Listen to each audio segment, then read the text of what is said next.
माता दी। बड़ों को मेरा चरण स्पर्श और छोटों को मेरा प्यार। स्वागत करती हूँ आप सभी का अपने इस YouTube चैनल पर और आशा करती हूँ कि आप सभी लोग स्वस्थ होंगे और मस्त होंगे।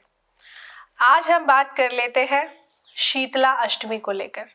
15 मार्च चैत्र का महीना कृष्ण पक्ष की अष्टमी तिथि को शीतला अष्टमी के रूप में मनाया जाता है। इसे कुछ जगहों पर बासोड़ा के नाम से भी जानते हैं। हमारे हिंदू धर्म में शीतला अष्टमी का बहुत ही विशेष महत्व है। शीतला नाम से ही आप समझ पा रहे होंगे, शीतलता यानी कि ठंडा। शीतला अष्टमी के दिन माता शीतला का विधि विधान से पूजन और व्रत करना चाहिए। ऐसी मान्यता है कि इस दिन माता शीतला की आराधना करने से भक्तों की सभी मनोकामनाएं पूरी होती हैं। इसके साथ ही कई प्रकार के रोगों से मुक्ति मिलती है। माता शीतला हमें आरोग्य का वरदान देती है। माता शीतला को ठंडी चीजें पसंद है, इसीलिए कुछ जगहों पर हम इसे बासोड़ा के नाम से जानते हैं। इसीलिए पूजा के समय माता शीतला को ठंडी चीजों का भोग लगाया जाता है। शीतला अष्टमी को बासोड़ा पूजा के नाम से भी कई जगहों पर इसी वजह से बोला जाता है, क्योंकि बासी खाने का भोग माता शीतला को लगाया जाता है। शीतला अष्टमी के दिन पहले शीतला माता के भोग को तैयार किया जाता है और दूसरे दिन बासी भोग को माता शीतला को अर्पण करना बहुत ही शुभ माना जाता है। शीतला माता को आरोग्य प्रदान करने वाली देवी बताया गया है। ऐसी मान्यता है कि शीतला देवी की पूजा अर्चना से जिनको स्किन का प्रॉब्लम होता है वो दूर होता है, जिनको चेचक का रोग होता है वो दूर होता है। छोटे बच्चों को देखा है ना, माता निकल आती है। चेचक से बचाने के लिए भी विशेषकर शीतला देवी का पूजन किया जाता है। शीतला माता को चेचक रोग की देवी कहा जाता है। बड़े बड़े फपोले से पड़ जाते हैं, है ना, स्किन पे जलने की वजह से छाले पड़ जाते हैं।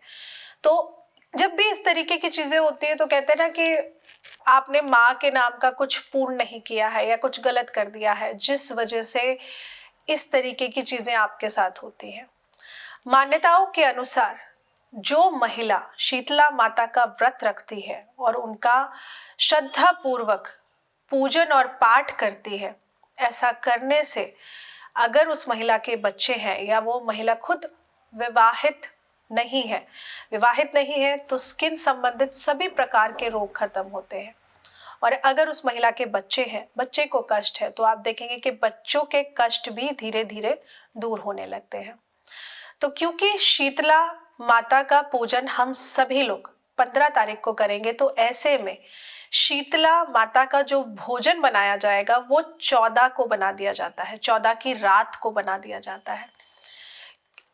क्योंकि माँ को बासी भोजन का भोग लगाना है, इसलिए 15 की सुबह आप भोजन नहीं बनाएंगे। आप 14 की रात को ही अपना गैस वगैरह क्लीन करके फिर एकदम जैसे साफ पूजा का भोजन बनता है ना, आप खुद भी पवित्र हो जाइए, नहा धो लीजिए और फिर भोग बनाइए। बनाकर उसको ठंडा बाहर ही रख दीजिए, फ्रिज में मत रखिए, क्योंकि फ्रिज में आप कभी कभार बचा हुआ खाना रखते हैं झूठा, तो फ्रिज में रखी हुई चीजें पूजा में यूज नहीं करनी चाहिए। तो इस तरह आप 14 की रात को भोग बना लीजिए माता का। अब भोग में एक खास चीज आप सभी को बताने आई हूँ। जो लोग व्रत नहीं रख सकते हैं, जो लोग नियम से पूजा नहीं कर सकते, एक छोटा सा भोग बताने आई हूँ, छोटा सा पूजा का तरीका बताने आई हूँ। माता शीतला क्योंकि माँ दुर्गा का ही स्वरूप है, तो ऐसे में आपके घर के पास में अगर माता शीतला का मंदिर ना हो तो माँ दुर्गा, माँ पार्वती का मंदिर हो तो आप वहां जाइए। अगर शिव परिवार है तो बहुत ही बढ़िया है, वहां माँ पार्वती की मूर्ति विराजमान होती ही होती है। आपने 14 की रात को गुड़ के चावल बनाने हैं। मतलब जब आप चावल बनाएंगे तो चीनी की जगह उसमें गुड़ डालना है, गुड़ का पानी डालना है। तो गुड़ के मीठे चावल आपने बनाने हैं और 14 की रात को ये चावल बना के ठंडे होने रख दीजिए। अगले दिन 15 तारीख को जब माँ शीतला का आप पूजन करेंगे तो आप वहां पर एक लोटे में जल लेकर जाएंगे। उस लोटे में जल के साथ आप पुष्प लेंगे। पुष्प कौन से कलर के लेंगे आप? पुष्प आपको लेने हैं येलो कलर के, चाहे गेंदे का फूल डाल लीजिए। पीले रंग के पुष्प उस लोटे में जल के अंदर डालेंगे और गुड़ वाले चावल ले जाकर पहले माँ पार्वती को आप स्नान कराएंगे और फिर भोग में आप ये थोड़े से चावल वहां रखेंगे और थोड़े से चावल आप बच्चों को बांट देंगे और थोड़े से भोग के लिए आप घर वापस ले आएंगे। नहीं तो जो घर में रखे हैं आप वही खा सकते हैं, लेकिन जो चढ़ाने के लिए ले जाए आप किसी न किसी एक बच्चे को बांटिएगा जरूर।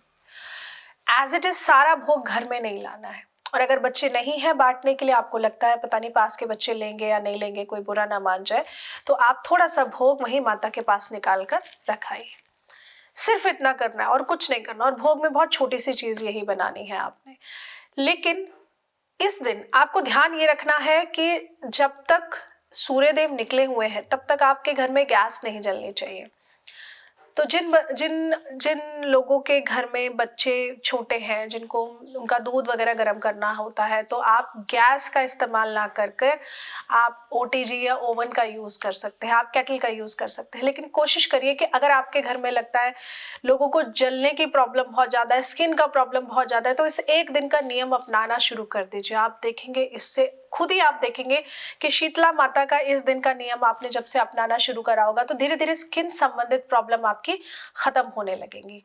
क्योंकि स्किन की प्रॉब्लम, जलना, छाले पड़ना, फफोले होना, ये तभी होता है जब जन्म कुंडली में या तो काल सर्प दोष होता है या किसी माता का, कहते हैं ना, आपने बोला हुआ पूरा नहीं किया।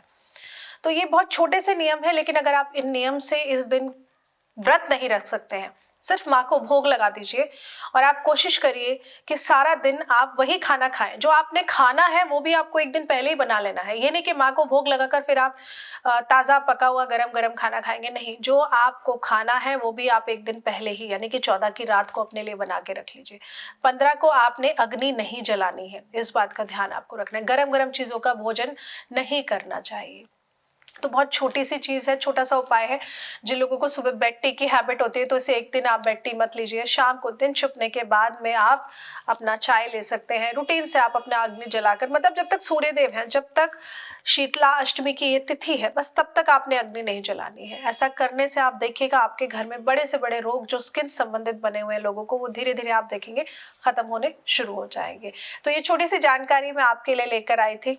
शीतला अष्टमी पर क्या करना है, माता को कैसे भोग लगाना है। बहुत छोटा सा भोग है, माता रानी इतने से भोग में प्रसन्न हो जाएगी।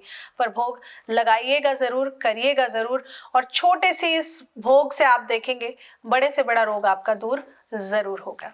आशा करती हूँ आपको जानकारी अच्छी लगी होगी। जानकारी अच्छी लगी हो तो वीडियो को लाइक करना बिल्कुल मत भूलना, चैनल को सब्सक्राइब करना भी बिल्कुल मत भूलना, और हमारे साथ जुड़े रहना, क्योंकि नई नई जानकारियां इसी तरीके की आने वाली है। नवरात्रे भी तो आ रहे हैं।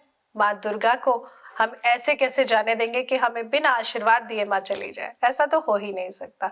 स्वस्थ रहिए, मस्त रहिए, सबका ख्याल रखिए। जय माँ।